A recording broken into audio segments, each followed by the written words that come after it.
October 2 விசிக மகளிர் விடுதலை இயக்கம் நடத்தும் மது மற்றும் போதைப் பொருள் ஒழிப்பு மகளிர் மாநாடு. அணிதிரள்வோம் வாரீர். இடம் உளுந்தூர்பேட்டை. அமலாக்கத்துறையின் அடாவடியை கண்டிக்காத பாமக நிறுவனர் ராமதாஸ் திமுகவை விமர்சிக்க தகுதி உள்ளதா என திமுக அமைப்பு செயலாளர் RS பாரதி கேள்வி எழுப்பியுள்ளார். இதுகுறித்து அவர் வெளியிட்டுள்ள அறிக்கையில் 2017ஆம் ஆண்டு முதலமைச்சர் எடப்பாடி பழனிசாமிக்கு எதிராக ஆளுநரிடம் புகார் அளித்த காரணத்தினாலேயே செந்தில் பாலாஜி மீது வழக்குகள் பொய்யாக சுமத்தப்பட்டது தெளிவாகிறது என்று தெரிவித்துள்ளார். சத்தியம் தவறாத உத்தமர் போல் நடிக்கும் ராமதாஸ் எதற்கெடுத்தாலும் அறிக்கை விடுவார் என அமலாக்கத்துறையின் அடாவடிகளை கண்டித்து அறிக்கை விட தயங்குகிறார் என்று கேள்வி எழுப்பியுள்ளார். அமலாக்கத்துறையின் அடாவடியை ஆட்சியில் இருந்து கொண்டே அதனை தீர்த்ததோடு எதிர்த்து களமாடி கொண்டிருக்கிறது திமுக அரசு.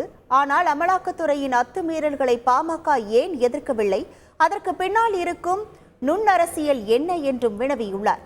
ஜெயலலிதாவுக்கு மணிமண்டபம் கட்டும் எடப்பாடி, பன்னீர்செல்வம் தலைமையிலான பினாமி அரசின் ஊழல்களையும் மறைக்க முடியாது, அதனால் ஏற்பட்ட பாவங்களை கழுவ முடியாது என முன்பு ராமதாஸ் சொன்ன நிலையில் அந்த பினாமிகளோடுதான் 2019 மற்றும் 2021 தேர்தலில் கூட்டணி வைத்ததாகவும் பாமகவின் பாவங்களை கழுவிவிட்டு வந்து ராமதாஸ் திமுகவை விமர்சிக்கட்டும் என்றும் RS பாரதி தெரிவித்துள்ளார். அக்டோபர் 2 விசிக மகளிர் விடுதலை இயக்கம் நடத்தும் மது மற்றும் போதைப் பொருள் ஒழிப்பு மகளிர் மாநாடு. அணிதிரள்வோம் வாரீர். இடம் உளுந்தூர்பேட்டை.